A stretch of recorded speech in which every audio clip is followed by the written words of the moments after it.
سر روزے میں اگر انجیکشن لگوانا پڑ جائے یا ڈرپ وغیرہ یا اگر کانوں میں ڈراپس ڈالنے ہیں تو ہم یہ سب کر سکتے ہیں؟ نہیں، یہ تو کافی ساری چیزیں آپ نے پوچھ لی ہیں. تو کانوں میں ڈراپس کا جو ذکر ہے اس پر بھی ویڈیو ہماری اپلوڈڈ ہے. اچھا، کان میں ڈراپس ڈالنے سے سب سے پہلی بات تو یہ ہے کہ کان سے راستہ گلے میں نکلتا ہے یا نہیں نکلتا. تو جو جدید میڈیکل ہے وہ یہ بات کرتی ہے کہ کان سے گلے کے اندر راستہ نہیں نکلتا کوئی براہ راست.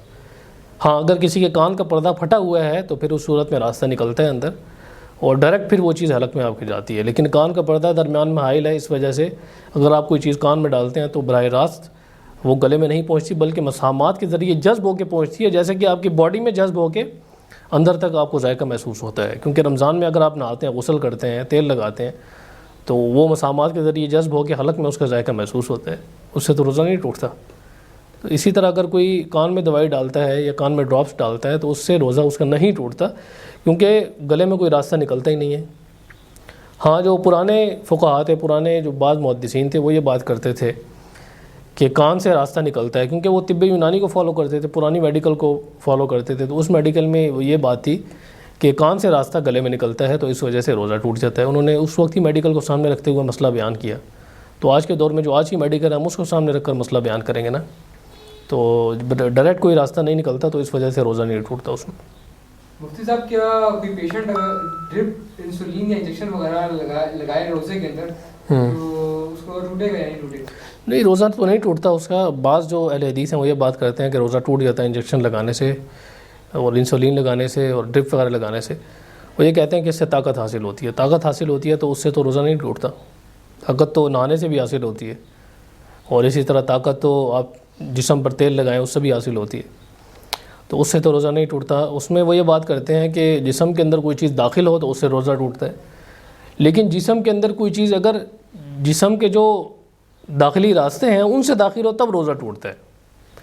جیسے ناک ہے یا منہ ہے، یہ راستے ہیں، یہ براہ راست آپ کے معدے میں نکلتے ہیں. کوئی چیز معدے کے اندر پہنچے اس سے روزہ ٹوٹتا ہے، اور یہ راستے ہیں معدے میں پہنچنے کے. ناک میں کوئی چیز چلی جائے اس سے حلق میں جائے پھر اس سے معدے میں چلی جاتی ہے تو اس وجہ سے روزہ ٹوٹ جاتا ہے اس کا. اور منہ سے کوئی چیز آپ داخل کرتے ہیں تو اس سے بھی روزہ ٹوٹ جاتا ہے.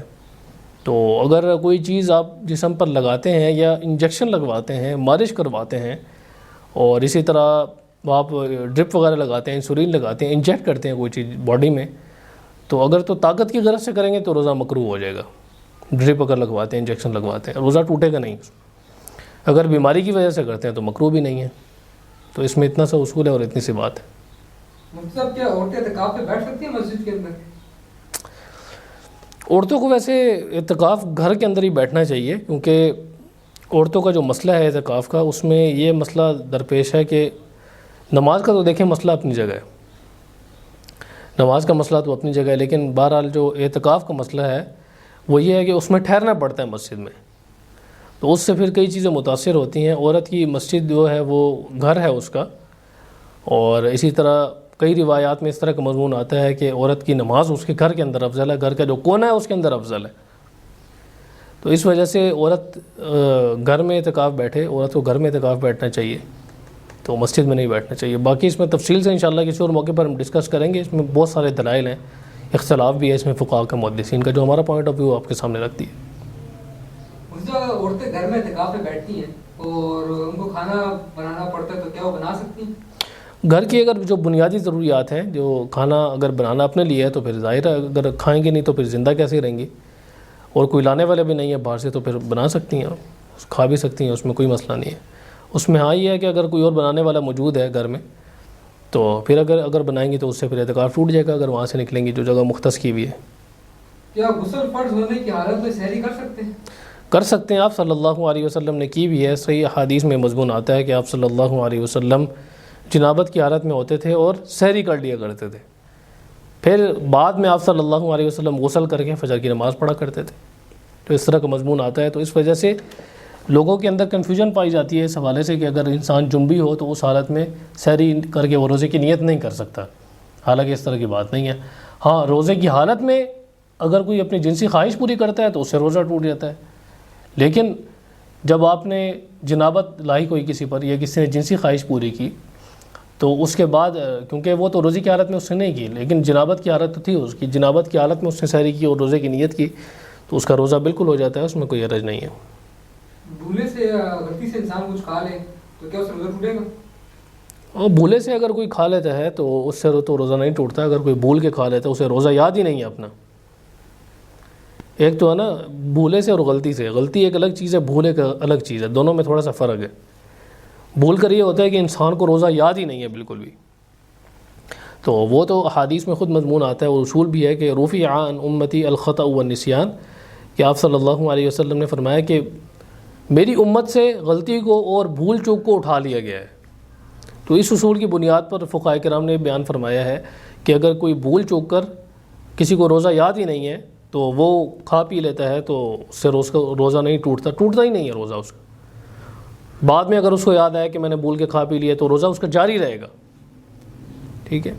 جان بوجھ کر اگر کوئی کھاتا پیتا ہے تو اس سے روزہ ٹوٹ جاتا ہے اس کا۔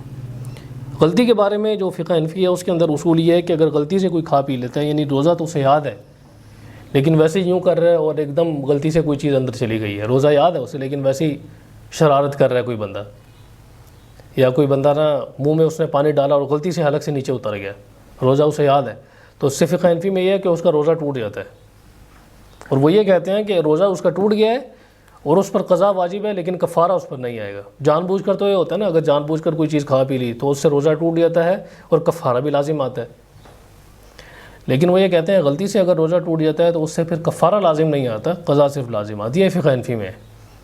بہرحال یہ بات صحیح نہیں ہے، دوسرے فقہاء کرام یہ کہتے ہیں کہ نہیں، اگر کوئی غلطی سے بھی روزہ ٹوٹ جاتا ہے، غلطی سے کوئی چیز کھا پی لیتا ہے یا حلق سے نیچے اتر جاتی ہے تو اس سے بھی روزہ نہیں ٹوٹتا، تو ان کا اصول اس سلسلے میں یہ ہے۔